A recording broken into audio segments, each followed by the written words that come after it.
윤서아는 검은색 스커트를 매만지고 레스토랑 직원 휴게실 거울에 비친 자신의 모습을 바라보았다. 26살, 단정하게 묶어 올린 밝은색 머리카락, 눈가에 서린 피로. 그게 그녀의 전부였다. 불과 석 달 전만 해도 그녀는 흰 가운을 입었지만 오늘은 웨이트리스 유니폼을 입고 있었다. 인생이란 늘 놀라움을 선사하는 법이지만 그게 항상 유쾌한 것만은 아니었다. 그녀는 새하얀 블라우스 위로 손을 쓱 내려 뾰족한 칼라를 바로잡았다. 유니폼은 새것이었다. 지난주에 기존 유니폼이 완전히 낡아해져서야 새로 지급받은 것이었다. 서아는 물건을 아껴 썼다. 다음 유니폼을 받으려면 적어도 반년은 기다려야 한다는 것을 알기 때문이었다. 그녀의 삶에서는 사소한 것 하나하나가 중요했다. 동전 한 푼도 허투루 쓸 수 없었다. 윤서아 씨, 쟁반 준비 다 됐어. 복도에서 김 팀장이 소리쳤다. 손님들 거의 다 오셨어. 서둘러. 서아는 샴페인이 담긴 크리스탈 잔들이 놓인 쟁반을 들고 중앙 계단으로 향했다. 오늘 갤럭시 호텔 레스토랑에서는 백만장자들을 위한 비공개 연회가 열리고 있었다. 투자 포럼의 마지막을 장식하는 호화로운 리셉션이었다. 검은색 고급 세단들이 꼬리를 물고 입구로 들어섰다. 검은 정장을 입은 경호원들이 초대장을 스캔했다. 유명 디자이너의 드레스를 입은 여자들은 과시하듯 명랑하게 웃었고 값비싼 정장을 차려입은 남자들은 시가를 든 손을 무심하게 휘저으며 수백만 달러짜리 거래에 대해 논했다. 이곳은 찬란하게 빛나는 세상이었지만 서아는 자신이 그저 보이지도 않고 필요하지도 않은 그림자일 뿐이라는 것을 알았다. 서아는 이 세상을 오직 서비스 직원의 입장에서만 알았다. 그녀는 눈에 띄지 않으려 애쓰며 등을 꼿꼿이 세운 채 그들 사이를 지나갔다. 쟁반은 무거웠고 손이 살짝 떨렸다. 오늘 그녀는 거의 아무것도 먹지 못했다. 마지막 남은 돈을 어머니 약값으로 다 써버렸기 때문이었다. 배속이 기분 나쁘게 아파왔지만 그녀는 그런 것에 신경 쓰지 않는 법을 터득했다. 가장 중요한 것은 쟁반을 떨어뜨리지 않는 것, 실수를 하지 않는 것이었다. 이곳에서는 실수가 용납되지 않았다. 메인홀에는 이미 100여 명의 손님들이 모여 있었다. 크리스탈 샹들리에가 대리석 바닥을 비추었고 그 위로 화려하게 차려입은 사람들의 실루엣이 어른거렸다. 오케스트라가 조용히 클래식 음악을 연주했다. 모차르트 같았지만 서아는 확신할 수 없었다. 공기는 값비싼 향수 냄새와 중요한 손님들의 자신감, 그리고 거대한 돈과 무한한 가능성의 냄새로 가득했다. 벽을 따라 늘어선 테이블에는 새하얀 테이블보가 깔려 있었고 장미 꽃다발이 놓여 있었다. 각 테이블에는 은식기, 크리스탈 잔, 그리고 우아한 촛대에 꽂힌 양초가 있었다. 이곳의 모든 것은 서아 같은 평범한 사람들에게는 닿을 수 없는 사치를 내뿜고 있었다. 그녀는 벽을 따라 움직이며 손님들에게 샴페인을 권했다. 어떤 이는 고개를 까딱하며 잔을 들었고 어떤 이는 쳐다보지도 않았으며 또 어떤 이는 성가신 파리를 쫓듯 손을 내저었다. 서아는 이런 대우에 익숙했다. 이 사람들에게 그녀는 인테리어의 일부, 그 이상도 이하도 아니었다. 아가씨, 이쪽 붉은 얼굴의 50대 남자가 손짓했다. 그는 얇은 줄무늬가 들어간 고급 정장을 입고 있었고 손목에 찬 육중한 금시계가 샹들리의 불빛에 번쩍였다. 서아는 다가가 쟁반을 내밀었다. 남자는 그녀를 쳐다보지도 않고 잔을 집어들더니 대화 상대에게 몸을 돌려 무언가 농담을 하며 큰 소리로 웃었다. 서아는 뒤로 물러서려 한 걸음을 떼었지만 바로 그 순간 남자의 팔꿈치가 그녀의 어깨를 세게 쳤다. 강하고 예기치 못한 충격이었다. 그녀는 쟁반이 기우는 것을 느꼈다. 세상이 느리게 흘러가는 듯 했다. 서아는 균형을 잡으려고 필사적으로 팔에 힘을 주었지만 이미 늦었다. 쟁반이 손가락에서 미끄러져 나갔다. 샴페인이 담긴 크리스탈 잔들이 공중에서 포물선을 그리며 날아가 요란한 소리를 내며 대리석 바닥에 떨어져 박살났다. 유리 파편이 사방으로 튀었다. 샴페인은 분수처럼 뿜어져 나와 두 걸음 앞에 서 있던 한 여성의 드레스 위로 쏟아졌다. 시간이 멈췄다. 여자는 비명을 지르며 두 손을 들어 방어 자세를 취하며 뒷걸음질 쳤다. 에메랄드 비드로 반짝이는 누가 봐도 맞춤 제작한 호화로운 드레스가 데콜테부터 옷단까지 샴페인으로 흠뻑 젖어 있었다. 유리 조각들이 비싼 옷감 위에서 반짝이며 젖은 얼룩을 남겼다. 홀 전체가 얼어붙었다. 대화가 순식간에 멎었다. 오케스트라의 연주도 음표 중간에서 끊겼다. 100여 쌍의 눈이 일제히 서아에게 쏠렸다. 드레스에서 대리석 바닥으로 떨어지는 샴페인 방울 소리가 들릴 정도로 정적이 흘렀다. 지금 무슨 짓을 한 거야? 여자가 공포와 분노가 뒤섞인 눈으로 서아를 노려보았다. 그녀의 목소리는 떨리고 있었다.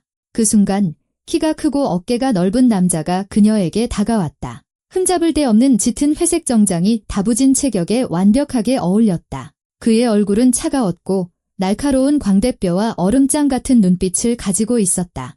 옆머리에 희끗희끗한 새치가 섞인 검은 머리는 뒤로 빗어 넘겨져 있었다. 강태준. 서아는 손님들이 가끔 두고 가는 비즈니스 잡지에서 그의 사진을 본 적이 있었다.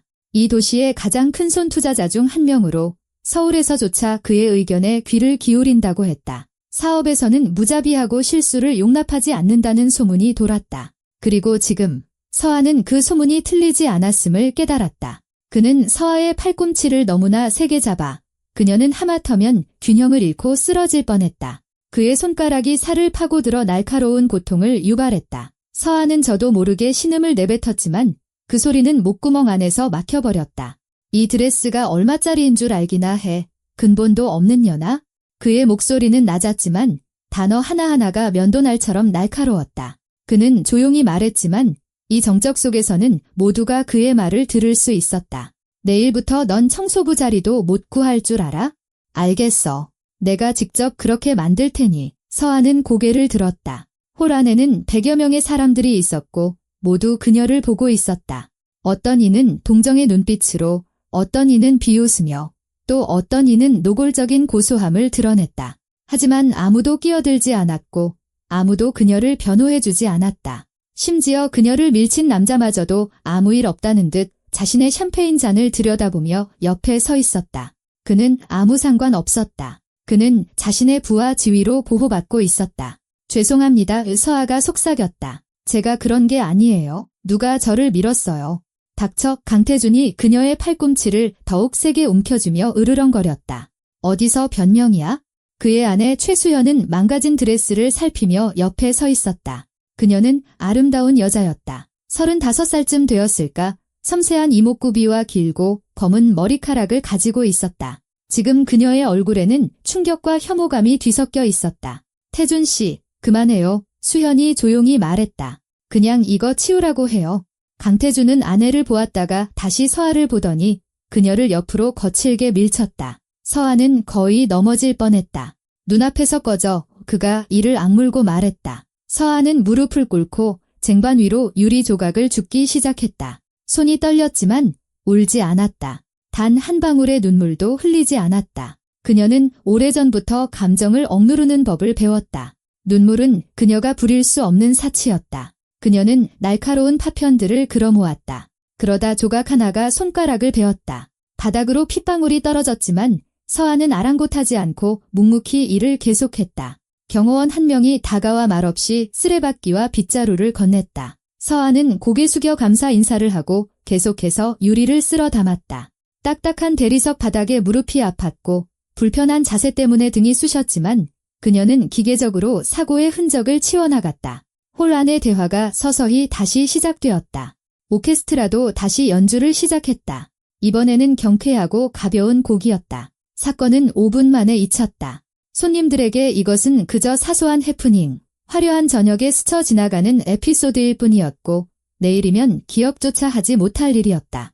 하지만 서아에게 이것은 또 다른 상처이자 굴욕이었으며 자신이 얼마나 밑바닥으로 떨어졌는지 그리고 이 세상이 발을 헛디딘 자에게 얼마나 무자비할 수 있는지를 상기시켜주는 또 하나의 사건이었다. 석 달 전 그녀는 시립병원 응급실에서 간호사로 일했다. 자신의 일을 사랑했고 사람들을 도우며 스스로가 필요한 존재라고 느꼈다. 그녀에게는 사랑하는 동료들과 환자들의 존경, 그리고 안정적인 월급이 있었다. 수간호사가 되기 위해 승진 교육을 받을 계획도 세워두었다. 그녀에게는 계획이 있었고 미래에 대한 희망이 있었다. 그러다 그가 나타났다. 병원의 원장, 박진우. 그리고 모든 것이 하루아침에 무너져 내렸다. 서아는 마지막 유리 조각을 주워 담고 일어나 직원용 문을 통해 홀을 빠져나왔다. 복도는 조용하고 서늘했다. 그녀는 벽에 기대 눈을 감고 깊게 숨을 들이마셨다. 괜찮아. 그녀는 스스로에게 속삭였다. 괜찮아. 넌 할 수 있어. 이 일을 잃을 수는 없었다. 절대로. 집에는 아픈 어머니와 이제 겨우 10살인 동생 미나가 있었다. 어머니는 비싼 약이 필요했고 미나는 학용품이며 음식, 옷이 필요했다. 가족을 부양할 수 있는 사람은 서아뿐이었다.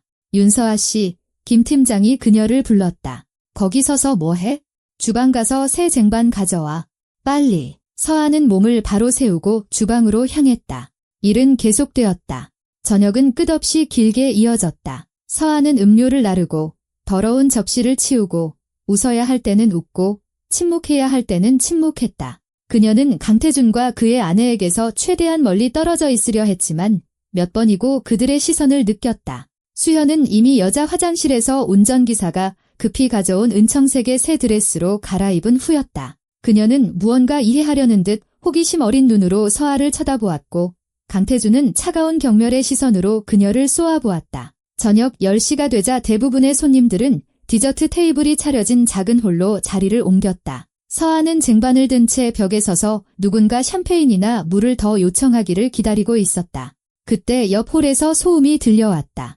처음에는 작았지만 점점 커졌다. 누군가 비명을 질렀다. 서아는 쟁반을 가까운 테이블에 내려놓고 소리가 나는 곳으로 서둘러 달려갔다. 큰 홀에는 아직 일부 손님들이 남아있었고 그 중심에 최수연이 서 있었다. 그녀는 양손으로 목을 부여잡고 있었다. 얼굴이 붉게 달아오르더니 이내 파랗게 변하기 시작했다. 호흡은 쌕쌕거리는 소리와 함께 가빠지고 거칠어졌다. 눈은 원초적인 죽음의 공포로 크게 뜨여 있었다. 가슴이 경련하듯 들썩였지만 공기가 들어가지 않았다. 기관지 경련. 서아는 즉시 증상을 알아차렸다. 응급실에서 수십 번이나 보았던 증상이었다. 강태준이 아내에게 달려가 어깨를 붙잡았다. 늘 자신감 넘치고 위압적이던 그의 얼굴이 공포로 일그러졌다. 수현아, 흡입기 어디 있어? 못 찾겠어. 그는 마치 흔드는 것이 도움이 될 것처럼 그녀를 흔들었다. 그녀는 대답할 수 없었다. 그저 숨을 쉬려고 헐떡일 뿐이었다. 그녀의 손은 경련하며 쥐었다 펴기를 반복했고 숨을 쉬려는 듯 자신의 목을 긁어댔다. 다리에 힘이 풀리자 손님들이 그들을 빽빽하게 둘러쌌다. 누군가는 휴대폰으로 이 장면을 찍고 있었다.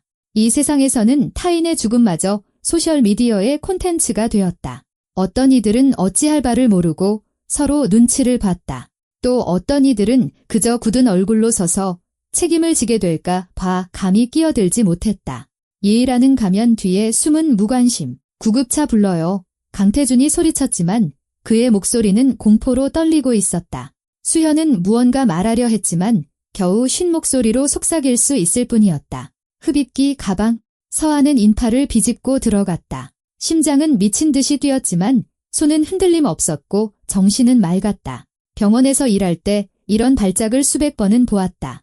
이건 기관지 천식이었고 시간은 분 단위로 흘러가고 있었다. 가방 주세요. 빨리. 그녀는 크고 단호하게 외쳤다. 강태준이 돌아보았다. 그녀를 알아본 그는 순간 얼어붙었다. 하지만 생각할 시간이 없었다. 여기요. 손님 중 한 명이 작은 파티용 핸드백을 건넸다. 서아는 그것을 받아 열고는 내용물을 가까운 테이블에 쏟아냈다. 립스틱, 파우더, 휴대폰, 열쇠. 하지만 흡입기는 없었다. 없어요. 그녀가 숨을 내쉬며 말했다. 수연은 더욱 심하게 숨을 몰아쉬었다.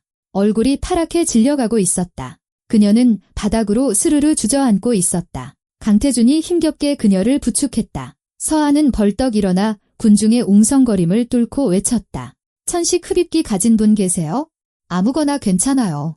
빨리요. 몇 초간의 정적. 이내 홀 깊은 곳에서 40대쯤 되어 보이는 여자가 떨리는 손으로 달려나왔다. 저한테 있어요.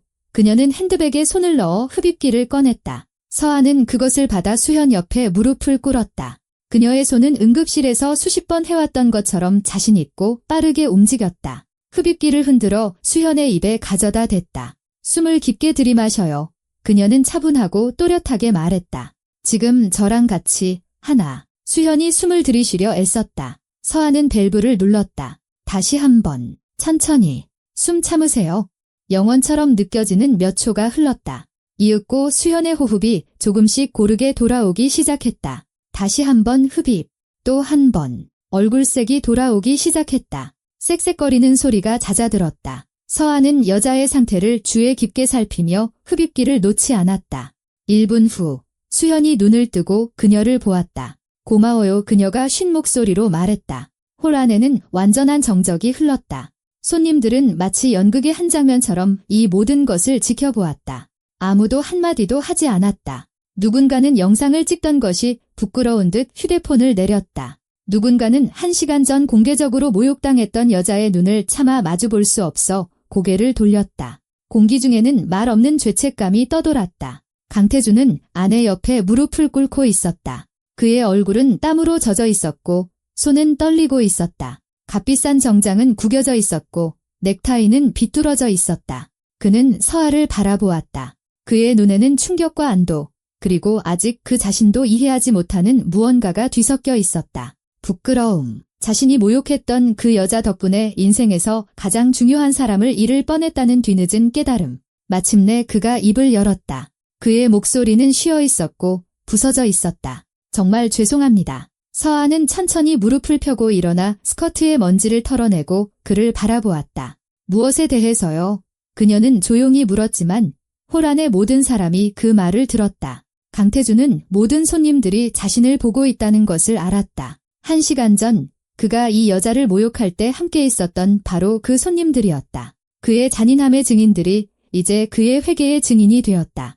모든 것에 대해서요. 그가 힘겹게 내뱉었다. 그리고 처음으로 그의 목소리에는 위압감이 없었다. 제가 했던 모든 말 그건 잘못됐습니다. 비열했고 부당했습니다. 서아는 고개를 끄덕였다. 그녀는 웃지도 용서를 내비치지도 않았다. 그저 가난도 굴욕도 빼앗아갈 수 없는 존엄을 지닌 채 담담하게 고개를 끄덕일 뿐이었다. 그녀는 흡입기를 가져다준 여자에게 돌려주며 조용히 감사를 표했다. 구급차는 이미 불렀습니다. 하객 중 한 명이 주머니에 휴대폰을 숨기며 말했다. 서아는 남편에게 기댄 채 의자에 앉아있는 수연을 보았다. 진정하시고 편안하게 숨 쉬세요. 그녀는 수년간의 경험에서 우러나온 간호사의 전문적인 어조로 말했다. 불안해하지 마시고요. 10분 안에 구급대원들이 도착할 거예요. 상태를 보고 필요하면 병원으로 이송할 겁니다. 수연은 고개를 끄덕였다. 그녀의 눈에는 고통이 아닌 안도와 감사의 눈물이 가득했다. 그녀는 손을 뻗어 서아의 손을 잡았다. 고마워요. 그녀가 속삭였다. 당신이 제 목숨을 구했어요. 서아는 고개를 끄덕이고 몸을 돌려 홀 출구로 향했다. 군중은 마치 여왕을 대하듯 말없이 그녀를 위해 길을 터주었다. 어떤 손님은 존경의 눈빛으로, 어떤 손님은 스스로 나서지 못했던 것과 그녀가 모욕당할 때 침묵했던 것에 대한 부끄러움으로 그녀를 바라보았다. 누군가 조용히 브라보라고 말했고 누군가는 박수를 치기 시작했지만 서아는 돌아보지 않았다. 그녀에게 그들의 박수는 필요 없었다. 그녀는 그저 해야 할 일을 했을 뿐이었다. 그녀가 배운 것, 그녀의 소명이었던 일을. 그녀는 복도로 나와 차가운 벽에 등을 기대고 눈을 감았다. 아드레날린이 빠져나가자 공허함과 피로가 밀려왔다. 무릎에 힘이 풀리고 관자놀이가 욱신거렸지만 그녀는 해냈다. 굴욕과 고통, 그리고 일자리를 잃을지도 모른다는 두려움에도 불구하고 생명을 구했다. 그리고 그날 밤은 모든 것을 바꾸어 놓았다. 비록 서아는 아직 그것이 어떻게 바뀔지는 알지 못했지만 다음 날 아침 서아는 알람 소리에 잠에서 깨어 몇 초간 자신이 어디에 있는지 분간하지 못했다. 수면 부족으로 머리가 윙윙 울렸다. 어젯밤 자정이 훌쩍 넘어 집에 돌아왔지만 잠이 오지 않았다.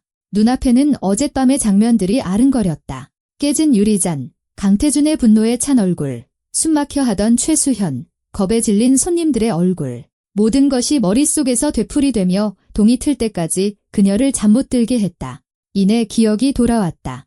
도시 외곽의 작은 투룸 아파트, 네트리스가 푹 꺼진 좁은 침대, 얇은 벽 너머로 이웃집 아이의 울음소리가 들려왔다. 평범한 삶의 평범한 아침이었다. 서아는 어제의 근무로 쑤시는 근육을 느끼며 기지개를 켰다. 그녀는 일어나 낡은 가운을 걸치고 맨발로 작은 부엌으로 갔다. 주전자에 물을 올리고 냉장고에서 남은 식빵과 값싼 치즈를 꺼냈다. 아침 식사는 초라했지만 달리 먹을 것이 없었다. 물이 끓는 동안 그녀는 찬물로 세수를 했다. 온수는 일주일째 나오지 않았다. 관리사무소에서는 고쳐주겠다고 약속했지만 감감무소식이었다. 서아는 찬물에도 끝없는 약속에도 작은 것에 만족해야 하는 삶에도 익숙해져 있었다. 그녀는 진한 차를 우려내고 즉석죽에 뜨거운 물을 부어 옆방으로 들어갔다. 어머니는 지난달 새일 때 서아가 사온 따뜻한 담요를 덮고 소파에 누워 있었다. 얼굴은 창백하고 거의 투명했으며 호흡은 무겁고 불규칙했다. 병세는 악화되고 있었고 서아는 제대로 된 치료, 비싼 약과 시술 없이는 시간이 얼마 남지 않았다는 것을 알았다. 하지만 그 돈을 어디서 구한단 말인가? 웨이트리스 월급으로는 공과금과 식비, 그리고 가장 기본적인 약값을 겨우 감당할 수 있을 뿐이었다. 좋은 아침이에요. 엄마. 그녀는 소파 끝에 앉아 어머니의 손을 잡으며 조용히 말했다. 손은 가늘고 차가웠다. 좋은 아침. 우리 딸. 어머니는 눈을 뜨고 희미하게 미소 지었다. 한때 그녀는 힘과 활력이 넘치는 아름다운 여자였다. 이제 그 시절의 그녀는 기억 속에만 남아 있었다. 어제 일은 어땠니? 서아는 있었던 일을 말하고 싶지 않았다. 어머니는 이미 딸이 가족을 먹여 살리기 위해 투잡을 뛰는 것에 대해 충분히 걱정하고 자책하고 있었다. 거기에 굴욕적인 이야기까지 더할 수는 없었다. 괜찮았어요. 그냥 평범한 연회였어요. 그녀는 목소리가 아무렇지 않게 들리도록 애쓰며 거짓말을 했다. 손님도 많고 화려하게 차려져 있고 별일 없었어요. 어머니는 그녀를 유심히 바라보았다. 어머니의 마음은 언제나 거짓말을 느낀다. 서아야, 뭔가 숨기는 거 있구나. 눈을 보면 알아. 그냥 피곤해서 그래요. 엄마의 서아는 어머니의 손을 쓰다듬었다. 근무가 길었거든요. 지금 약 드릴게요. 식사하시고 차 드시고 푹 쉬세요. 옆 침대에서 곰돌이 잠옷을 입은 미나가 뒤척였다. 헝클어진 머리에 잠이 덜 깬 얼굴이었다. 아이는 마르고 커다란 회색 눈과 서아가 매일 아침 학교 가기 전에 따아주는 옅은 색의 따은 머리를 하고 있었다. 10살이지만 8살처럼 보였다. 부실한 영양이 드러나는 부분이었다. 하지만 아이의 눈은 생기 있고 총명하며 호기심으로 가득했다.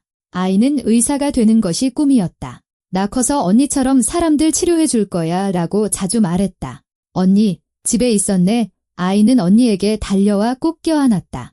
난 벌써 출근한 줄 알았지? 아직 일러. 미나야. 서아는 아이의 머리에 입을 맞추며 어린이용 샴푸 냄새를 들이마셨다. 이 포옹이 그녀에게 살아갈 힘을 주었다. 가서 아침 먹어. 죽 끓여놨어. 그리고 학교 가기 전에 양치하는 거 잊지 말고. 미나는 노래를 흥얼거리며 부엌으로 달려갔다. 서아는 어머니의 약을 챙겨드리고 죽을 드리고 약을 삼키는 것을 도와드린 후 꿀을 넣은 차를 따라드렸다. 그리고 동생의 등교 준비를 도왔다. 가방을 확인하고 매점 갈 돈을 쥐어주었다. 아주 적은 돈이었지만 더 줄 수가 없었다. 정류장까지 바래다주고 버스가 오는 것을 보고 나서야 일터로 향했다. 출근하는 길에 그녀는 어젯밤 일을 생각했다. 강태준의 차가운 잔인함, 거의 죽을 뻔했던 그의 아내 최수현, 그리고 순식간에 사람을 잃을 수도 있다는 사실, 그리고 자신이 더 이상 병원에서 일하지 않음에도 불구하고 의료기술은 사라지지 않았다는 사실을 떠올렸다. 손이 기억하고, 머리가 기억하고, 마음이 잊지 않는다. 일은 빼앗을 수 있어도 소명은 빼앗을 수 없다. 그녀가 호텔 직원 휴게실로 들어서자 김 팀장이 이상한 눈빛으로 그녀를 맞았다. 놀라움과 어딘가 존경심이 섞인 눈빛이었다. 윤서아 씨, 지배인님이 찾으셔. 그녀는 평소의 명령조가 아닌 한결 부드러운 목소리로 말했다. 지금 바로 3층으로 올라가 봐. 서아의 심장이 쿵 내려앉았다. 설마 해고당하는 걸까? 강태준이 그녀의 인생을 완전히 망쳐놓겠다는 약속을 지킨 걸까? 어머니께는 뭐라고 말해야 할까? 가족은 어떻게 먹여 살려야 할까? 그녀는 공포를 억누르며 침착하게 숨을 쉬려 애쓰며 3층으로 올라갔다. 지배인실 문을 노크하자 들어오세요 라는 목소리가 들렸다. 최 지배인은 짙은 색 원목으로 된 육중한 책상 뒤에 앉아 있었다. 그의 앞에는 서류철이 놓여 있었다. 그는 60살 정도의 남자로 늘 진지하고 과묵했으며 안경에 딱딱한 정장 차림이었다. 레스토랑에서 일하는 동안 서아는 그를 몇 번밖에 보지 못했다. 보통 그는 고위 직원들과만 소통했다. 앉으세요. 윤서아 씨, 그가 책상 맞은편 의자를 가리켰다. 서아는 최악의 상황을 각오하며 자리에 앉았다. 어젯밤 사건이 있었습니다. 지배인이 안경을 벗으며 말을 시작했다. 보고받았습니다. 아주 상세하게요. 네, 알고 있습니다. 서아가 눈을 내리깔며 조용히 말했다. 사직서를 제출할 준비가 되어 있습니다. 다만 제발 새로운 일자리를 찾을 시간만이라도 주셨으면 합니다. 저는 지배인은 눈썹을 치켜올리며 진심으로 놀란 듯 그녀를 쳐다보았다. 무슨 소리를 하는 겁니까? 나는 당신에게 감사 인사를 하려고 불렀습니다. 우리 레스토랑 손님의 생명을 구했잖습니까? 이건 정말 대단한 일입니다. 우리 모두의 영광이죠. 서아는 자신의 귀를 의심하며 아무 말도 하지 못했다. 설마 잘못 들은 걸까? 게다가 최 지배인은 안경을 다시 쓰며 서류철을 열었다. 강태준 대표님이 오늘 아침 일찍 7시에 직접 전화를 하셨습니다. 당신을 만나고 싶어 하십니다. 오늘 오후 2시에 자신의 사무실로 와달라고 주소와 시간을 전해달라더군요. 아주 중요한 일이라고 했습니다. 그가 그녀에게 명함 한 장을 건넸다. 서아는 명함을 받아들고 우아한 금박 글씨를 들여다보았다. 투자그룹 포워드 대표이사 강태준. 이해가 안 돼요. 그녀는 명함을 손안에서 뒤집으며 천천히 말했다. 왜 저를 만나시려는 거죠? 어제는 그렇게 말씀하셨는데 자세한 내막은 모르겠습니다. 지배인은 어깨를 으쓱했다. 하지만 짐작은 갑니다. 강 대표는 영향력 있는 사람이고 사업에서는 냉정하지만 공정하다고들 하더군요. 그가 당신에게 감사하고 싶어 한다면 받아들이세요. 당신은 그럴 자격이 있습니다. 두려워하지 말고 그냥 만나서 이야기를 들어보세요. 서아는 완전히 혼란스러운 상태로 지배인실을 나왔다. 만남의 시간까지 그녀는 하루 종일 무엇을 기대해야 할지 갈피를 잡지 못했다. 어쩌면 그는 감사의 표시로 돈을 주려는 것일지도 모른다. 아니면 양심의 가책을 덜기 위해 다시 한번 사과하고 싶은 걸지도. 어쩌면 이건 함정일 수도 있다. 그녀가 그의 행동에 대해 어디 가서 불평하지 않을 거라는 확신을 얻고 싶은 걸지도. 1시 반, 그녀는 근무 중에 잠시 외출 허락을 받았다. 병원에서 일할 때 입으려고 1년 전에 샀던 소박한 검은색 원피스로 갈아입었다. 거울에 비친 자신의 모습은 창백하고 겁에 질려 있었다. 백만장자를 만나러 가는 사람의 모습과는 거리가 멀었다. 하지만 선택의 여지가 없었다. 그녀는 버스를 타고 명함에 적힌 주소로 향했다. 택시를 탈 돈은 없었다. 강태준의 사무실은 도심에 위치한 현대적인 유리 건물에 있었다. 마치 새로운 시대의 상징처럼 낡은 건물들 위로 솟아 있었다. 서아는 안으로 들어갔다. 대리석 바닥, 로비의 가죽 소파, 경비원들. 이곳의 모든 것이 돈과 권력을 외치고 있었다. 엘리베이터를 타고 20층으로 올라가자 값비싼 정장을 입고 완벽한 화장을 한 우아한 중년 여성이 그녀를 맞았다. 윤서아 씨 맞으시죠? 그녀가 전문가다운 미소를 지으며 확인했다. 안으로 들어가세요. 기다리고 계십니다. 복도 끝 방입니다. 서아는 손바닥에 땀이 차는 것을 느끼며 긴 복도를 걸어갔다. 문을 노크했다. 들어오세요. 익숙한 목소리가 들렸다. 사무실은 거대했다. 가구는 비싸고 절제되어 있으며 품격 있게 배치되어 있었다. 벽에는 복제품이 아닌 진짜 그림들이 걸려 있었다. 강태준은 재킷을 벗고 소매를 걷어붙인 밝은 색 셔츠 차림으로 책상에 앉아 있었다. 서아가 들어서자 그는 자리에서 일어나 책상 뒤에서 걸어 나왔다. 오늘 그는 어제와 달라 보였다. 그의 눈에는 그 차가운 오만함이 없었다. 와주셔서 감사합니다. 그가 말했다. 그의 목소리는 완전히 달랐다. 차분했고 공격적이지 않았으며 거의 부드럽기까지 했다. 앉으세요. 커피나 차 드시겠어요? 아니요. 괜찮습니다. 서아는 맞은편 의자에 앉아 무릎 위에 핸드백을 올려놓았다. 낯선 곳에 온 듯 불편했다. 값비싼 정장, 도시가 내려다 보이는 사무실, 그리고 권력의 세계는 그녀에게 낯설고 적대적이었다. 강태준은 책상 뒤가 아닌 그녀 옆 의자에 앉았다. 마치 장벽을 허물고 대화를 좀 더 개인적으로 만들고 싶은 듯 했다. 제가 당신을 부른 건 다시 한번 사과하고 싶어서입니다. 그가 그녀의 눈을 똑바로 보며 말을 시작했다. 어제 제가 했던 말은 용납될 수 없는 것이었습니다. 잔인했고 부당했죠. 제가 틀렸습니다. 전적으로 인정합니다. 변명의 여지가 없습니다. 어제 이미 사과하셨어요. 서아가 조용히 대답했다. 모두 앞에서요. 그걸로 충분합니다. 아니요, 충분하지 않습니다. 그가 단호하게 반박했다. 저는 수십 명의 사람들 앞에서 당신을 공개적으로 모욕했습니다. 욕을 했고 위협했죠. 저는 이걸 보상하고 싶습니다. 말로만 하는 게 아니라요. 저는 행동하는 사람입니다. 서아가 긴장했다. 돈에 관한 이야기라면 필요 없습니다. 그녀가 재빨리 말했다. 저는 그냥 제가 해야 할 일을 했을 뿐이에요. 저는 간호사입니다. 아니, 간호사였죠? 사람을 돕는 건 제 의무예요. 보상을 기대하지 않습니다. 강태준은 그녀의 말 속에서 무언가를 감지하고 귀를 기울였다. 였죠? 그게 무슨 뜻입니까? 서아는 침묵했다.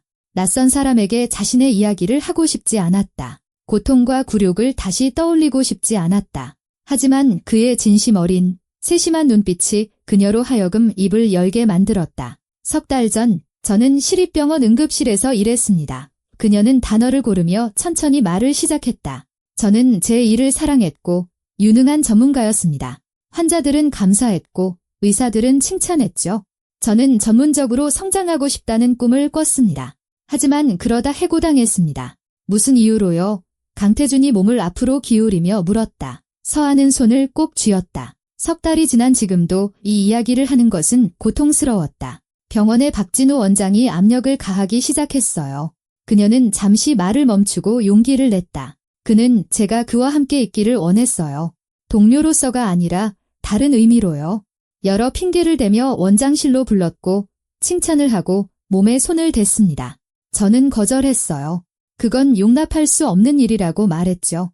그러자 그는 제 경력을 망가뜨리기 위해 모든 수단을 동원했습니다. 강태준은 끼어들지 않고 조용히 들었다. 서아는 그의 턱이 분노로 굳어지는 것을 보았다. 그는 갑작스러운 감사를 조직했어요. 서아의 말은 이제 저절로 흘러나왔다. 서류에 허위 위반 사항을 꾸며냈고 제가 저지르지도 않은 중대한 실수를 저질렀다고 비난하는 인사평가서를 작성했습니다.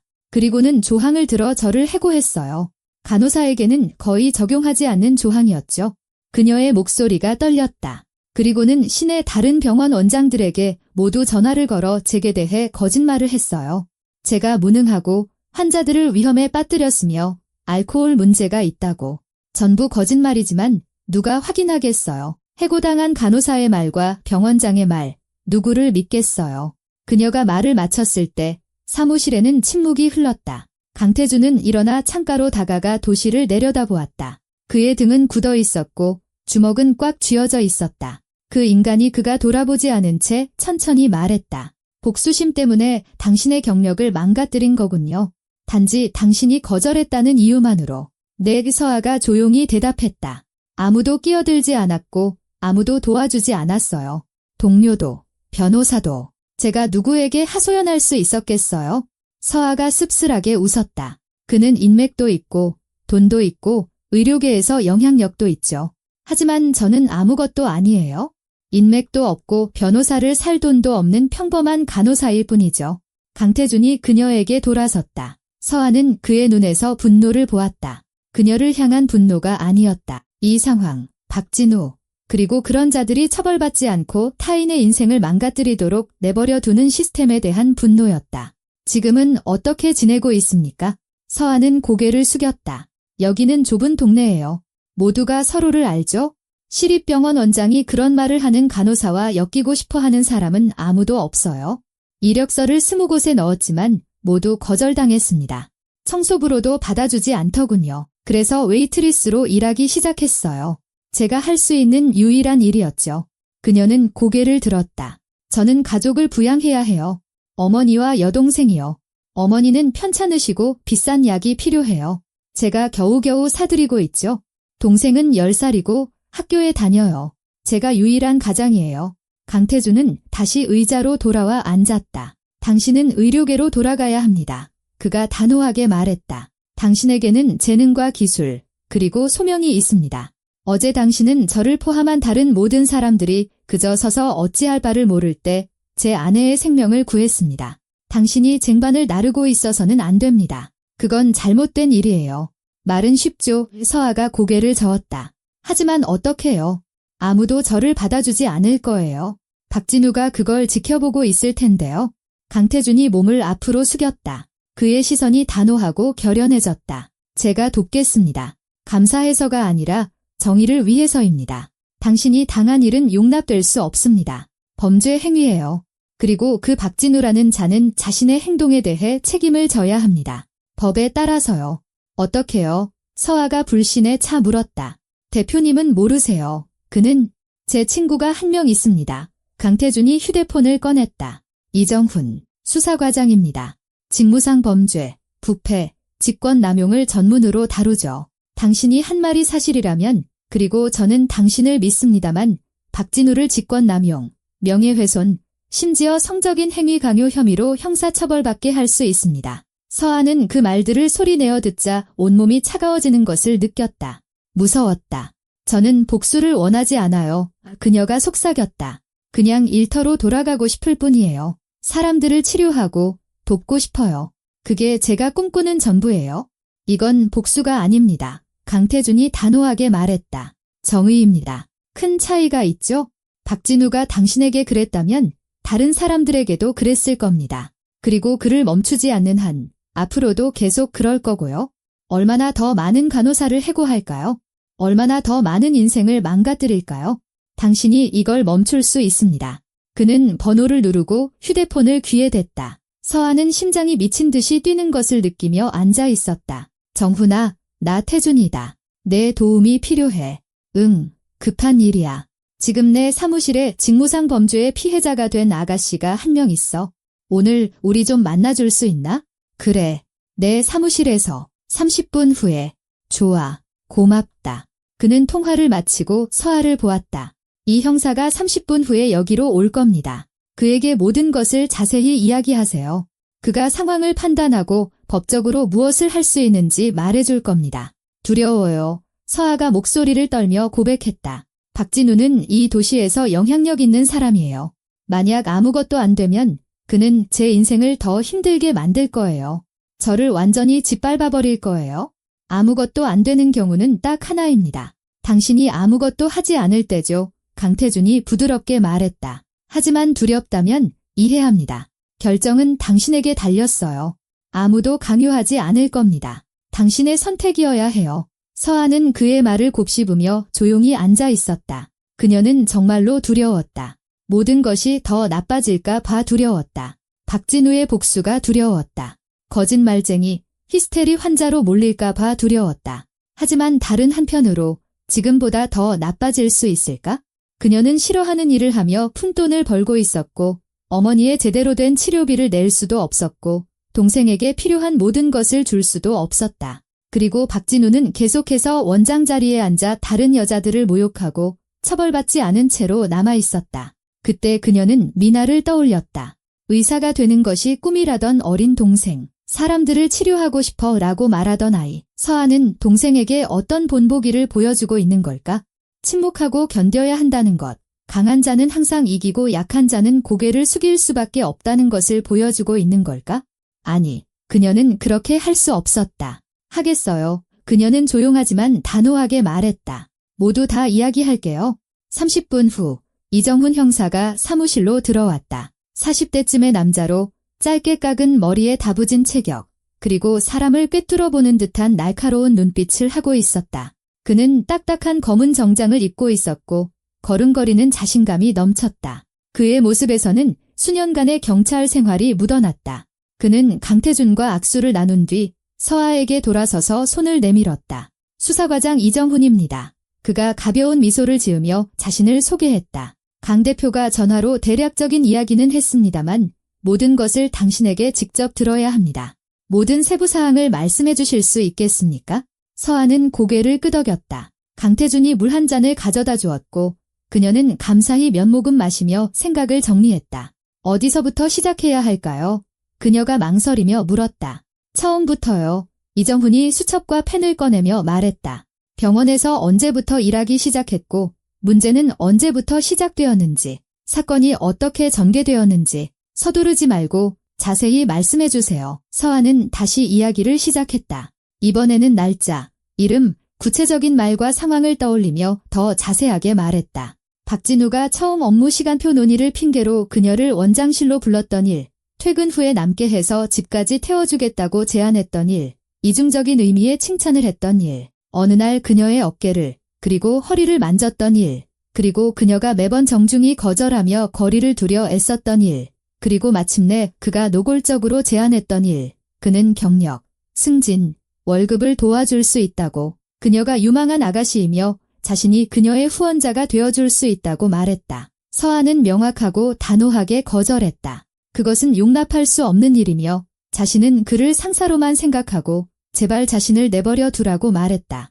그리고 다음 날 갑작스러운 감사가 시작되었다. 시 보건국에서 나온 감사팀이었다. 박진우가 직접 꾸민 일이었다. 서아는 나중에 동료에게서 그 사실을 알게 되었다. 서류에서 위반 사항이 발견되었다. 환자 차트 작성이 잘못되었고 서명이 누락되었으며 위생 규정을 위반했다는 것이었다. 모든 것이 조작되었다. 낡은 서류가 끼워지고 기록이 수정되었다. 이정훈은 메모하며 가끔씩 질문을 던졌다. 정확한 날짜, 증인, 서류, 해고 관련 서류 사본을 가지고 있습니까? 박진우가 쓴 인사평가서 같은 거요. 그가 물었다. 네, 전부 가지고 있어요. 서아가 고개를 끄덕였다. 가져올 수 있어요. 좋습니다. 증인은요? 동료 중에 그가 당신을 성추행하는 것을 본 사람이 있습니까? 대화를 들은 사람은요? 서아가 생각에 잠겼다. 제 동료 서유진 씨가 한 번 원장실에 들어왔을 때 그가 제 손을 잡고 있었어요. 그녀가 봤어요. 그리고 또 다른 간호사인 오민지 씨는 박진우가 자기한테도 추근댔다고 말해줬어요. 그녀도 반년 전에 조항 위반으로 해고당했어요. 그녀가 증언해 줄 수 있을 거예요. 이정훈이 이름을 적었다. 좋군요. 다른 여성들의 증언이 필요합니다. 만약 그가 상습적으로 이런 짓을 했다면 혐의가 더 무거워질 겁니다. 그가 고개를 들었다. 보세요. 만약 박진우가 당신이 말한 대로 행동했다면 이건 형법상 여러 조항에 해당됩니다. 직권남용, 명예훼손, 성적인 행위 강요, 어쩌면 직권남용죄도 가능합니다. 서아는 들으면서도 이 법률 용어들이 낯설었다. 모든 것이 심각하게 들렸다. 무섭고 현실적으로 다가왔다. 하지만 형사사건으로 입건하려면 증거가 필요합니다. 이정훈이 말을 이었다. 한 사람의 증언만으로는 부족합니다. 다른 증인이나 대화 녹음 혹은 서류 증거가 필요합니다. 그렇지 않으면 재판에서 무너질 수 있어요. 어떻게 그걸 구하죠? 서아가 희망이 사라지는 것을 느끼며 물었다. 서류는 파기되었거나 조작되었을 거예요. 동료들은 말하기를 두려워하고요. 모두 박진우가 복수심이 강하다는 걸 알아요. 이정훈과 강태준이 시선을 교환했다. 그들 사이에 말없는 이해가 오갔다. 방법이 하나 있습니다. 이정훈이 천천히 말했다. 하지만 당신의 용기와 연기력, 그리고 위험을 감수할 각오가 필요합니다. 어떤 방법이요? 서아가 긴장했다. 당신은 박진우로부터 압력을 받았다는 내용의 고소장을 작성할 겁니다. 이정훈이 몸을 앞으로 숙이며 설명했다. 경찰에 정식 고소장을 제출하는 거죠. 이것은 우리가 수사활동을 할 수 있는 법적 근거가 됩니다. 우리가 특수 녹음 장비를 제공할 겁니다. 아주 작은 녹음기죠. 수사 목적으로 사용이 허가된 장비입니다. 그리고 당신은 박진우에게 전화를 걸 겁니다. 서아가 창백해졌다. 그에게 전화를요? 왜요? 당신은 싸우는데 지쳤다고, 일자리를 구할 수 없다고, 어머니 치료비가 필요하다고, 그래서 그의 조건을 받아들일 준비가 되었다고 말할 겁니다. 이정훈은 마치 복잡한 수술을 설명하는 의사처럼 감정 없이 차분하게 말했다. 그 대신 의료계로 돌아갈 수 있게 도와달라고 요청하세요. 그의 제안에 동의할 테니 당신의 평판을 회복시켜달라고 말하는 겁니다. 하지만 그건 함정이잖아요. 서아가 속삭였다. 이건 합법적인 수사 기법입니다. 이정훈이 정정했다. 그가 저지를 생각이 없던 범죄를 하도록 유도했다면 그건 함정 수사겠지만 그는 이미 범죄를 저질렀습니다. 여러 번이요. 우리는 단지 그의 행동을 기록하는 것뿐입니다. 그는 거의 틀림없이 만나고 싶어 할 거고 장소와 시간을 정할 겁니다. 그리고 그 만남에서 그는 속내를 드러낼 겁니다. 그와 같은 사람들은 자신감이 넘치죠. 그는 자신이 이겼고 당신이 굴복했다고 생각할 겁니다. 함정 수사죠. 뭔가 의심하면 어떡하죠? 우리가 곁에 있을 겁니다. 이정훈이 확신시켰다. 당신은 단 한순간도 혼자 있지 않을 겁니다. 우리 팀이 잠복 수사를 할 겁니다. 시각적, 청각적 감시를 유지할 거고요. 녹음에 충분한 증거가 확보되는 즉시 우리가 진입해서 현행범으로 체포할 겁니다. 위험한가요? 서아가 의자 팔걸이를 꽉 쥐며 조용히 물었다. 위험은 항상 있습니다. 이정훈이 솔직하게 대답했다. 하지만 최소화할 겁니다. 만남은 공공장소에서 우리의 통제하에 이루어질 겁니다. 그가 무슨 짓을 할 틈도 없을 겁니다. 하지만 결정은 당신이 해야 합니다. 우리는 강요할 수 없습니다. 이것은 당신의 권리입니다. 서아는 심장이 뛰는 것을 느끼며 조용히 앉아 있었다. 머릿속에는 온갖 생각이 떠올랐다. 이것은 기회였다. 어쩌면 유일한 기회일지도 모른다. 하지만 무서웠다. 자신의 인생을 망가뜨린 사람과 마주하는 것, 굴복한 척하는 것, 무너진 여자의 역할을 연기하는 것. 그녀는 강태준을 보았다. 그는 조용히 앉아 끼어들지 않았지만 그의 시선은 나는 당신의 어떤 결정이든 지지할 것이라고 말하고 있었다. 서아는 눈을 감았다. 소파에 누워있는 창백하고 아픈 어머니를 떠올렸다. 의사가 되겠다는 순진한 꿈을 꾸는 미나를 떠올렸다. 자신의 일을 사랑하던 자신감 넘치고 행복했던 석 달 전의 자신을 떠올렸다. 그리고 박진우에게 해고당한 오민지, 말하기를 두려워하던 서유진, 그리고 그를 멈추지 않는다면 그가 앞으로 상처 입힐 모든 여자들을 떠올렸다. 그녀는 눈을 떴다. 하겠어요. 그녀가 단호하게 말했다. 무엇을 해야 하는지 말해주세요. 이정훈은 존경의 눈빛으로 고개를 끄덕였다. 좋습니다. 그럼 준비를 시작하죠.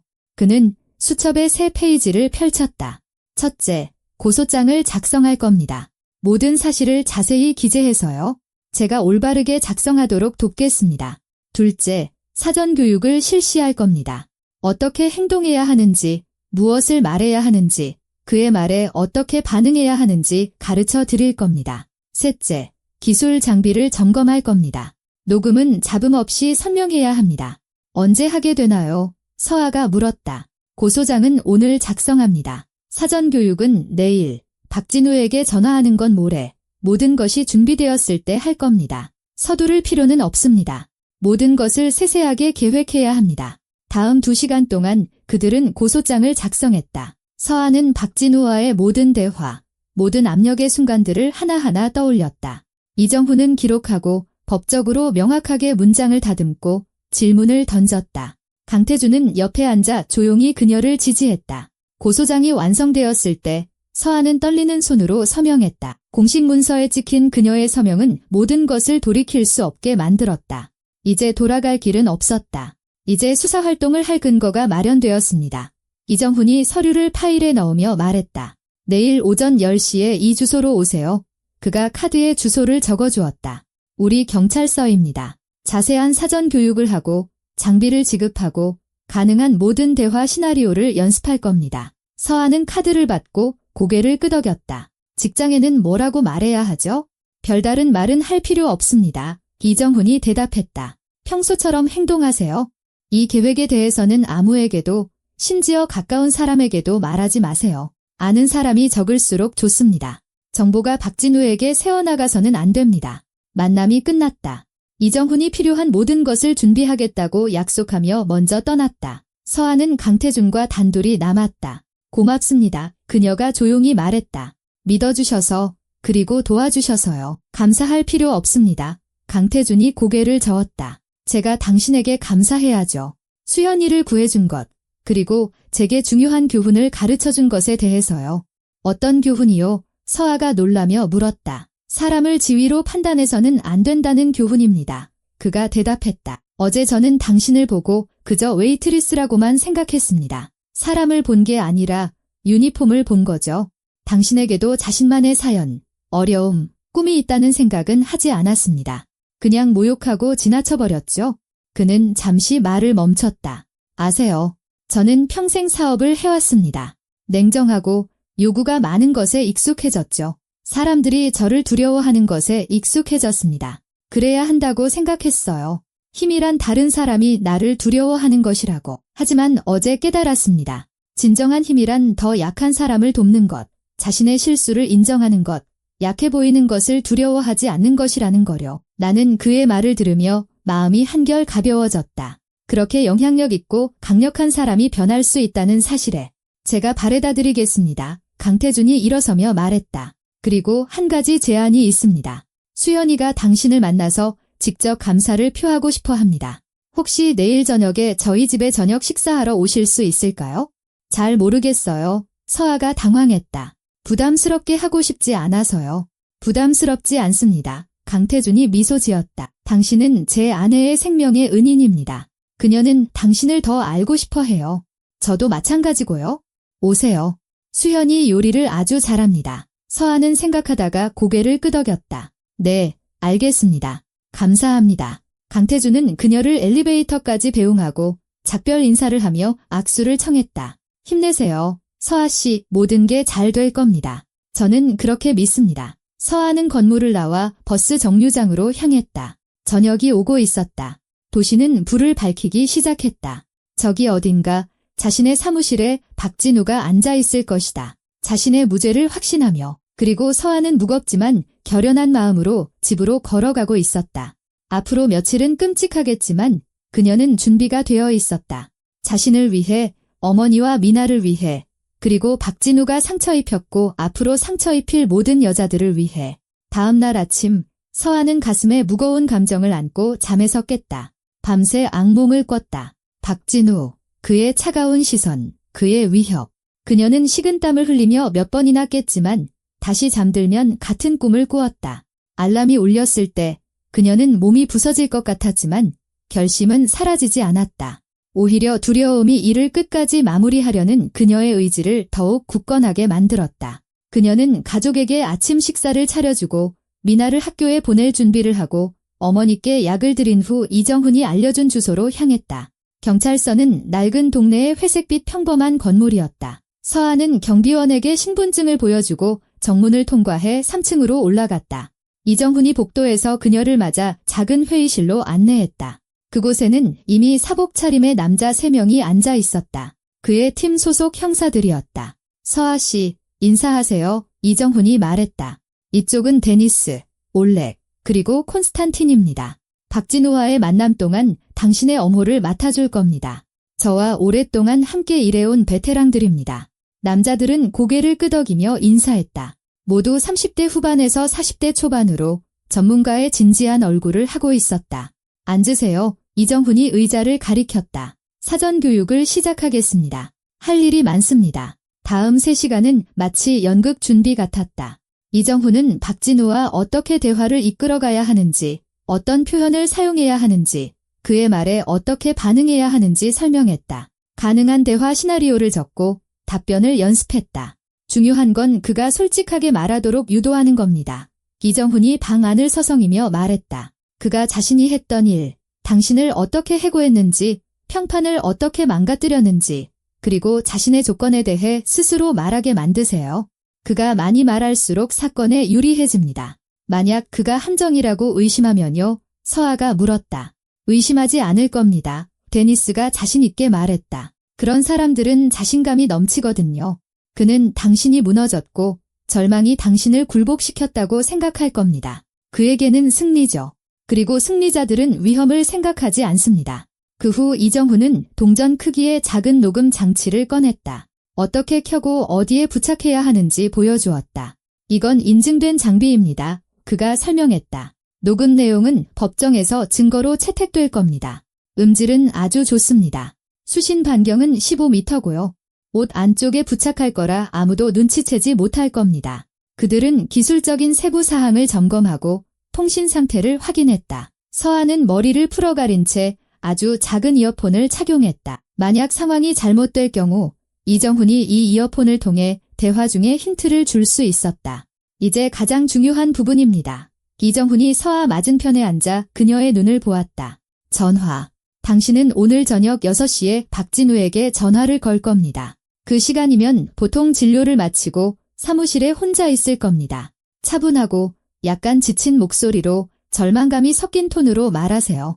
동정심을 유발하려 애쓰지는 말고 당신이 막다른 골목에 몰렸다는 것을 이해시키세요. 그의 제안에 대해 이야기할 준비가 되었다고 말하세요. 서아는 주요 내용을 메모하며 고개를 끄덕였다.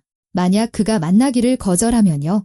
거절하지 않을 겁니다. 콘스탄틴이 비웃었다. 그 같은 인간들은 자기 과시가 필요하거든요. 당신이 자신에게 굴복하러 온 모습을 보고 싶어 할 겁니다. 그게 그의 방식이죠.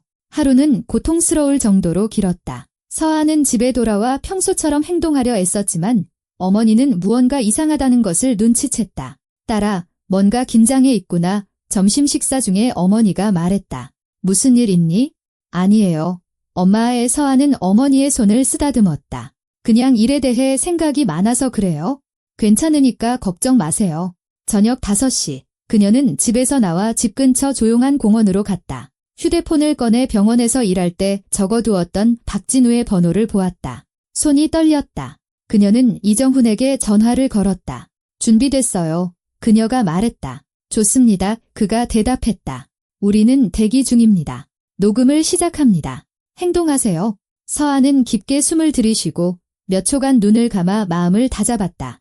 그리고 박진우의 번호를 눌렀다. 긴 신호음. 하나, 둘, 셋. 서아는 그가 받지 않을 거라고 생각했지만 7번째 신호음에 익숙한 목소리가 들렸다. 여보세요. 목소리는 무심하고 약간 짜증이 섞여 있었다. 그는 누가 전화했는지 몰랐다. 서아의 번호는 그의 연락처에 저장되어 있지 않았다. 박진우 원장님. 서아는 목소리가 작고 자신없게 들리도록 애썼다. 윤서아입니다. 침묵. 그녀는 그가 수화기 너머로 숨쉬는 소리를 들었다. 이내 그가 비웃었다. 윤서아. 참 내 전화를 받을 줄은 몰랐는데. 무슨 일이야? 내 무례함에 대해 사과라도 하려고? 서아는 분노를 억누르며 주먹을 꽉 쥐었다. 그는 지금 이 순간에도 그녀를 모욕하려 했다. 원장님, 드릴 말씀이 있어서요. 그녀는 마치 힘겹게 단어를 고르는 것처럼 천천히 중간중간 멈추며 말했다. 원장님께서 제기하셨던 그 제안에 대해서요. 그때 해고되기 전에요. 다시 침묵.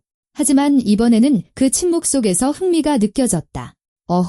그가 길게 말했다. 그래서 결국 똑똑한 애가 되기로 결심했나 보네. 뭐가 바뀌었지? 일자리를 구할 수가 없어요. 서아는 목소리가 떨리도록 내버려 두었다. 벌써 석 달째예요. 아무도 저를 받아주지 않아요. 어딜 가나 제 인사평가서 때문에 의료계에는 발도 못 붙일 거라고 해요. 그런데 저는 돈이 필요해요. 어머니 치료도 해야 하고 동생도 아직 어리고요.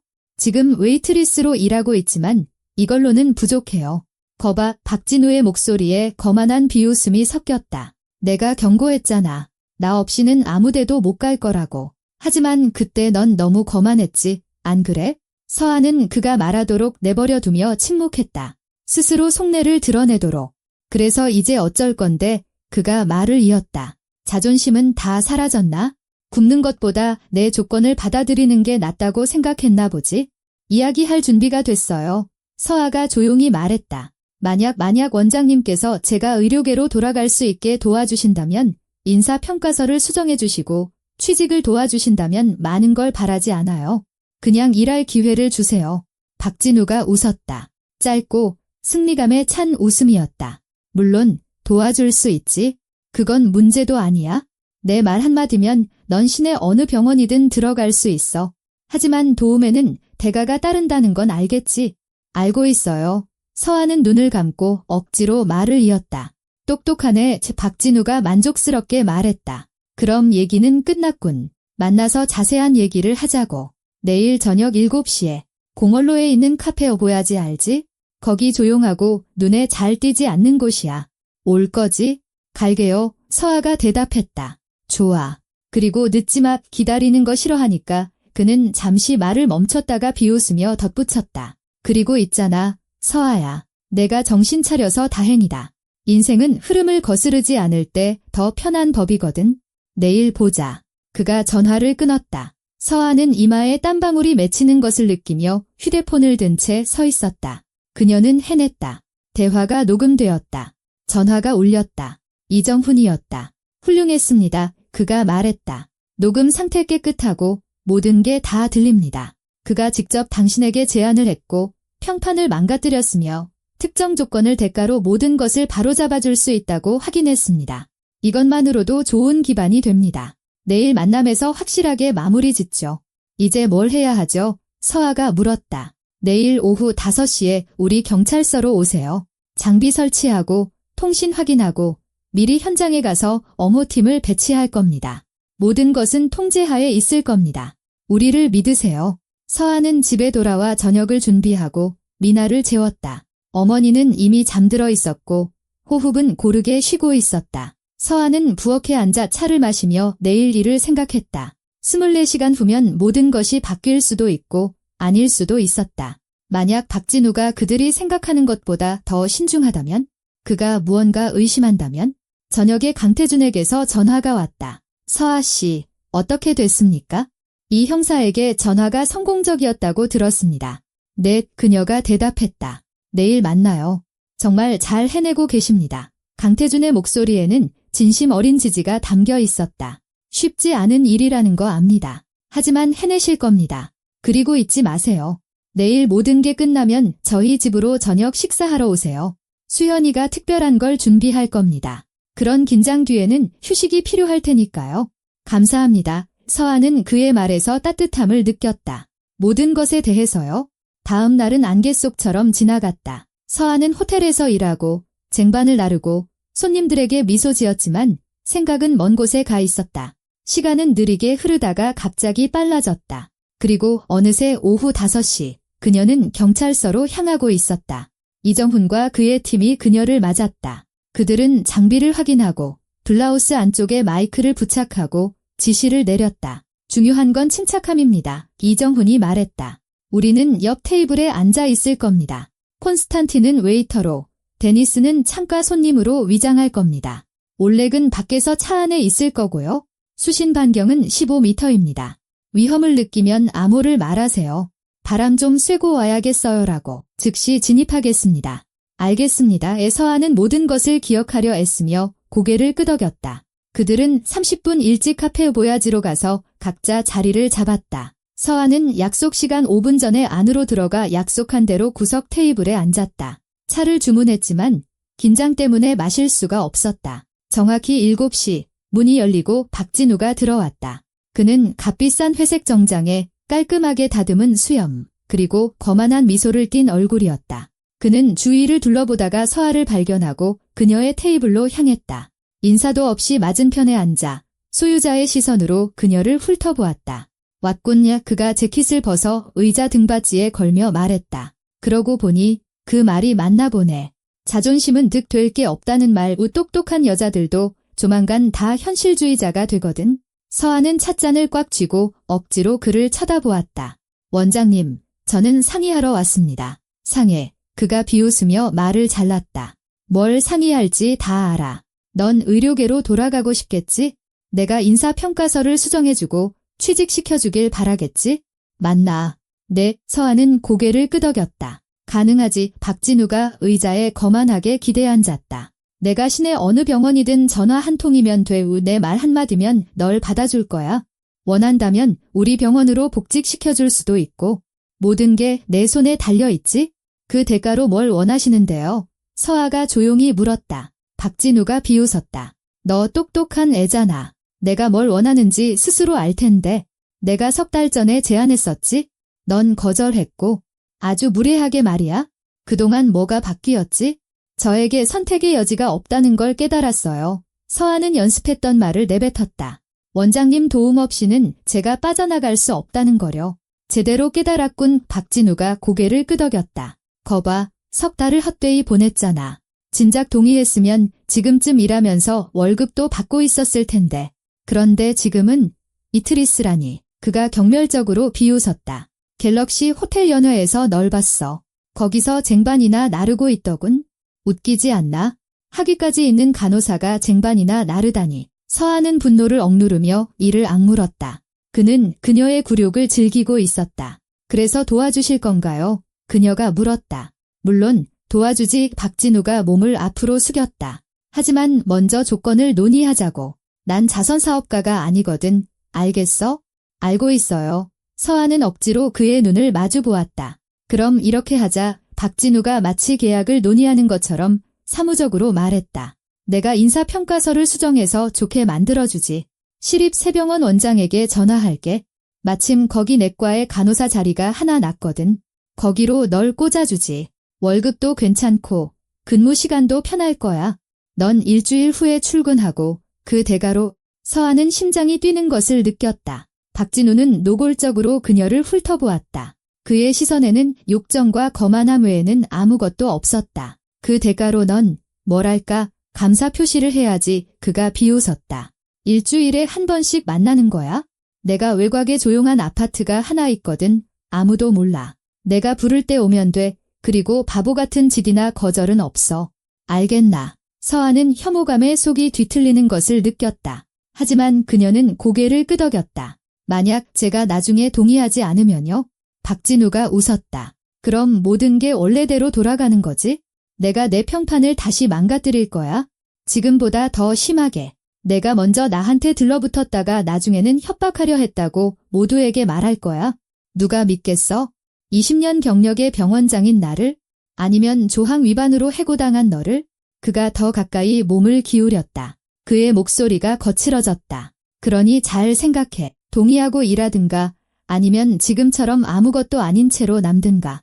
선택은 내 몫이야. 서아는 그를 보며 침묵했다. 이것이 바로 박진우의 진짜 모습이었다. 가면도 가식도 없는 자신의 무죄를 확신하는 포식자. 그리고 있잖아. 그는 대화가 잘 풀리는 것에 만족하며 말을 이었다. 내가 처음은 아니야. 너 전에도 다른 애들이 있었지? 오민지, 예를 들면 기억나?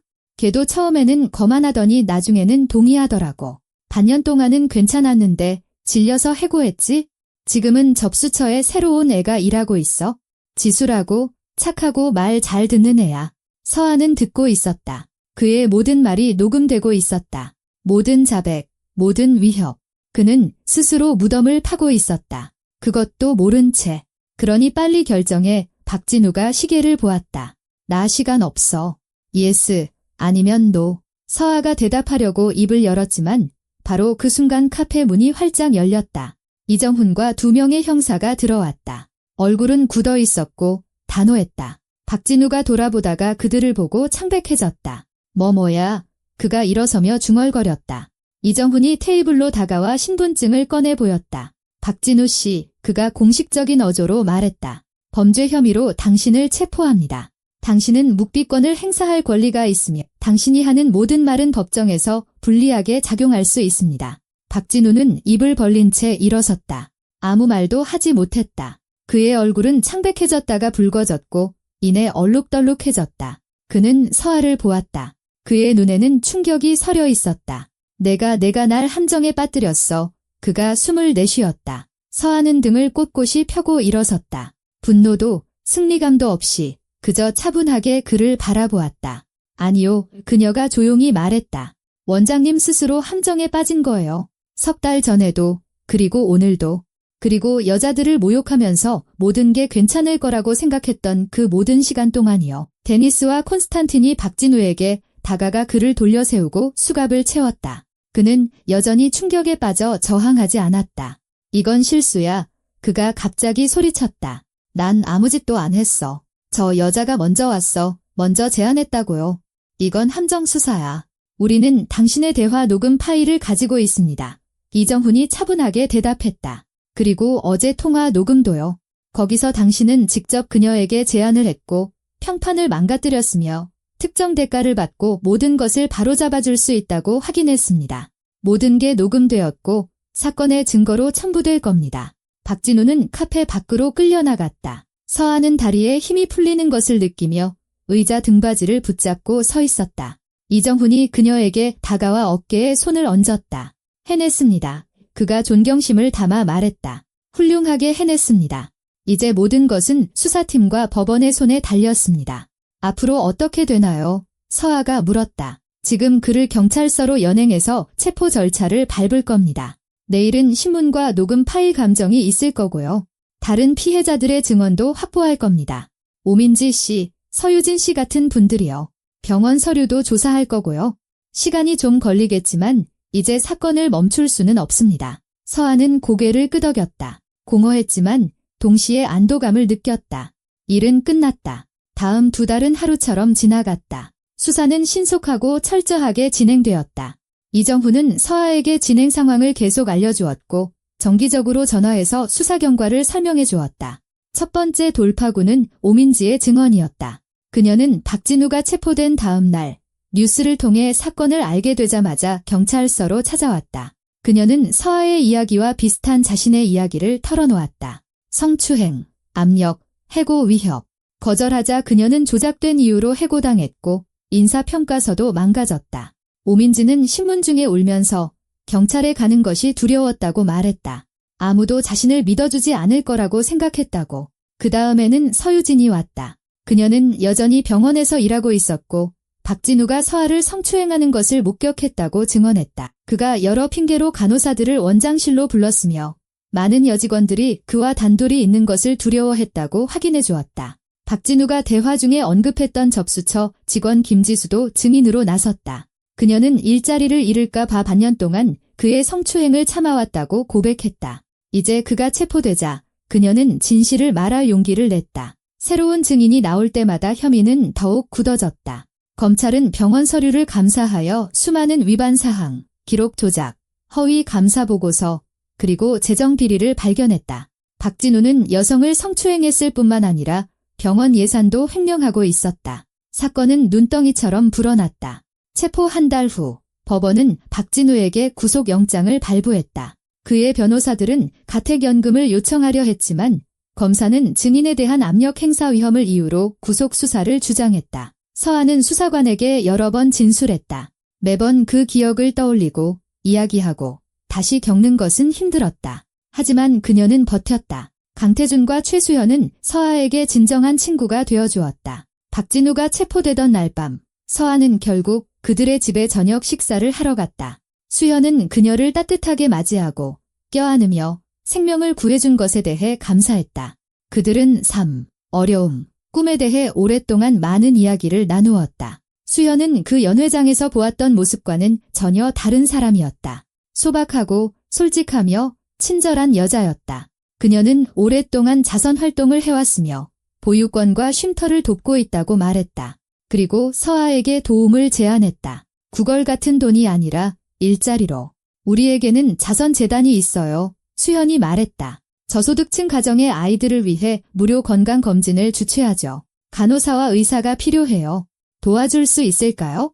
수사가 진행되는 동안 공식적으로 병원에 복구하기 전까지요. 자원봉사지만 경비는 보상해드릴게요. 서아는 동의했다. 그리고 석 달 만에 처음으로 다시 흰 가운을 입었다. 다시 자신이 사랑하는 일, 아이들을 돕고 치료하고 돌보는 일을 했다. 매일이 만족감과 의미로 가득 찼다. 강태준은 어머니의 치료를 도왔다. 비싼 약값을 지불하고 최고의 전문가들과의 상담을 주선해 주었다. 어머니의 건강은 좋아지기 시작했다. 기운이 생기고 얼굴색도 좋아졌다. 서아는 기쁨의 눈물을 흘렸다. 어머니가 몇 달 만에 처음으로 소파에서 일어나 혼자서 아파트를 걸었을 때 미나에게는 새 교복과 교과서, 필요한 모든 것을 사주었다. 아이는 활짝 피어났고 자신감을 되찾았으며 의사가 되겠다는 꿈을 계속 키워나갔다. 그리고 이제 서아는 동생에게 그런 기회가 주어질 것이라는 것을 알았다. 강태준도 변했다. 서아는 그들을 만날 때마다 그것을 보았다. 그는 더 부드러워졌고 사람들에게 더 세심해졌다. 부하 직원들에게 소리치는 것을 멈추고 귀를 기울이기 시작했다. 어느 날 그는 서아에게 고백했다. 알아요. 그날 밤 호텔에서 있었던 일이 저를 많이 바꿔놓았어요. 제가 끔찍한 사람이었다는 걸 깨달았죠. 거만하고 잔인했어요. 돈과 권력이 사람을 판단할 권리를 준다고 생각했는데 사실 저는 그저 공격성으로 두려움을 감추는 겁쟁이였을 뿐이에요. 대표님은 변하셨어요. 서아가 말했다. 그게 중요하죠.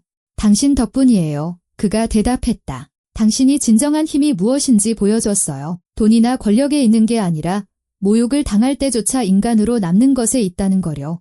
박진우에 대한 재판은 초가을에 시작되었다. 재판은 공개적으로 진행되었다. 법정에는 많은 사람들이 있었다. 기자, 의료계 종사자, 그리고 그냥 관심 있는 사람들. 서아는 다른 피해자들 옆에 앉아 있었다. 오민지는 그녀의 손을 잡았고 둘 다 긴장했다. 박진우는 피고인석에 앉아 있었다. 늙고 무너진 모습이었다. 예전의 자신감은 온데간데 없었다. 변호사들은 변호를 시도했지만 증거는 반박할 수 없었다. 녹음 파일, 증인들의 증언, 서류 증거, 모든 것이 그에게 불리하게 작용했다. 검사가 혐의를 낭독했고 각 항목은 선고처럼 들렸다. 직권남용, 성적인 행위 강요, 명예훼손, 공문서 위조, 예산 횡령. 박진우는 자신을 변호하려 애썼다. 자신이 함정에 빠졌으며 모든 것이 합의하에 이루어졌다고 말했지만 판사는 그가 직접 범죄를 자백하는 녹음 파일을 지적하며 그의 말을 끊었다. 증인들이 차례로 증언대에 섰다. 오민지는 눈물을 흘리며 자신의 이야기를 했다. 서유진은 성추행 사실을 확인해 주었다. 김지수는 보복이 두려워 거절할 수 없었다고 말했다. 서아도 증언했다. 그녀는 불필요한 감정 없이 사실에 근거하여 차분하게 말했다. 그가 어떻게 자신을 강요했는지, 어떻게 위협했는지, 어떻게 경력을 망가뜨렸는지 사실을 이야기했다. 판사는 주에 깊게 들었고 가끔씩 질문을 던졌다. 그녀가 말을 마쳤을 때 법정에는 침묵이 흘렀다. 이내 누군가 박수를 치기 시작했다. 판사는 정숙을 요청했지만 법정의 분위기가 피해자들 편이라는 것은 명백했다. 재판은 3일간 계속되었다. 셋째 날, 판사는 판결을 위해 퇴정했다. 2시간 후, 그는 판결문을 들고 돌아왔다. 재판부는 피고인 박진우가 직권남용, 성적인 행위 강요, 명예훼손, 그리고 직권남용죄를 저지른 사실을 유죄로 인정합니다. 3년의 징역형을 선고하며 형 집행 종료 후 3년간 의료기관에서의 근무를 금지합니다. 피해자들에게 정신적 피해에 대한 위자료를 지급할 것을 명합니다. 서한은 들으면서 속이 시원해지는 것을 느꼈다. 4년, 길지는 않지만 이것은 정의였다. 그의 유죄를 인정한 것이었다. 그들의 위에 군림하던 그의 권력의 끝이었다. 박진우는 고개를 숙였다. 그의 변호사들이 무언가 적고 있었지만 항소가 상황을 크게 바꾸지 못할 것이라는 것은 분명했다. 증거가 너무나 명백했다. 판사가 말을 마치자 법정이 웅성거렸다. 피해자들은 서로를 껴안고 안도와 기쁨, 그리고 마침내 정의가 승리했다는 사실에 눈물을 흘렸다. 서한은 법정을 나왔다. 강태준, 최수현, 이정훈이 그녀를 둘러쌌다. 그들은 그녀를 껴안고 축하해 주었다. 당신이 해냈어요. 수현이 그녀를 껴안으며 말했다. 당신은 해낼 수 있었어요. 우리 모두가 해낸 거예요. 서한은 오민지, 서유진, 김지수를 보며 대답했다. 모두 함께요. 이정훈이 그녀의 손을 잡았다. 이제 당신은 자유입니다. 그가 말했다. 이제 뒤돌아보지 말고 살아가세요. 그리고 일주일 후 서한은 시립새병원 면접에 초대를 받았다. 박진우가 그녀를 꽂아주겠다고 약속했던 바로 그 병원이었다. 이제 병원장은 사건에 대해 알게 되자 직접 서하에게 전화해서 일자리를 제안했다. 우리에게는 당신 같은 간호사가 필요합니다. 그가 면접에서 말했다. 용감하고 원칙적이며 전문적인 사람이요. 당신은 압력에 굴하지 않는다는 것을 증명했습니다. 그건 아주 귀한 것입니다. 서한은 제안을 받아들였다. 근로계약서에 서명하고 병원 로고가 수놓인 흰 가운을 받았다. 서한은 병동으로 들어섰다. 동료들이 박수로 그녀를 맞았다. 그들은 그녀의 사연을 알고 있었고 그녀의 용기를 존경했다. 집에 돌아온 걸 환영해요. 수간호사가 그녀를 껴안으며 말했다. 그리고 서한은 깨달았다. 그녀는 정말로 집, 그녀가 있어야 할 곳, 그녀가 필요한 곳으로 돌아왔다. 그날 저녁, 그녀는 어머니와 미나가 기다리는 집으로 돌아왔다. 어머니는 소파에 누워있지 않고 앉아 있었다. 건강이 훨씬 좋아졌다. 미나는 숙제를 하고 있었다. 언니, 아이가 그녀에게 달려왔다. 첫날 어땠어? 최고였어. 서한은 이미 무거워진 동생을 번쩍 들어 안았다. 정말 최고였어. 나 다시 간호사야? 만세, 민하가 소리쳤다. 내가 언니는 다 잘 될 거라고 했잖아. 어머니가 다가와 딸을 껴안았다. 내가 자랑스럽다. 그녀가 속삭였다. 넌 강해. 넌 포기하지 않았어. 서한은 두 사람을 껴안고 눈물이 차오르는 것을 느꼈다. 하지만 이제 이것은 행복의 눈물이었다. 몇 달이 더 흘렀다. 삶은 제자리를 찾았다. 서한은 일하며 괜찮은 돈을 벌었고 어머니의 회복을 도왔다. 미나는 공부하며 미래를 꿈꿨다. 강태준과 최수현은 그녀의 친구로 남았다. 자주 집에 초대하고 조언으로 도와주었다. 강태준은 심지어 서하에게 병원 일과 병행할 수 있는 자선 재단의 의료 코디네이터 직책을 제안했다. 서하는 동의했다. 이제 그녀는 환자를 치료할 뿐만 아니라 어려운 사람들을 위한 의료 프로그램을 조직하는 일도 도왔다. 오민지도 사립병원에서 일자리를 구했고 그곳에서 인정받고 존중받았다. 서유진은 시립병원에서 계속 일했지만 이제는 두려움이 없었다. 김지수는 접수처를 그만두고 간호대학에 입학했다. 그녀도 간호사가 되기로 결심했다. 그리고 박진우는 교도소에서 형을 살았다. 그는 모든 상을 박탈당했고 의료계에서 제명되었다. 아내는 이혼 소송을 제기했다. 그의 명성은 돌이킬 수 없이 파괴되었다. 정의는 승리했다. 그녀는 굴욕과 고통, 두려움을 겪었지만 무너지지 않았다. 싸웠고 이겼다. 복수가 아니라 정의로, 힘이 아니라 존엄으로. 인생은 계속되었다.